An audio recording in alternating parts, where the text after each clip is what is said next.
time, there was much less information available, which is essential for AI to be able to operate properly.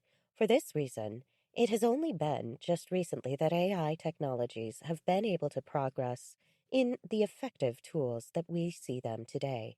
Today, the majority of business advantages of AI come from a subfield known as deep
learning, which uses huge quantities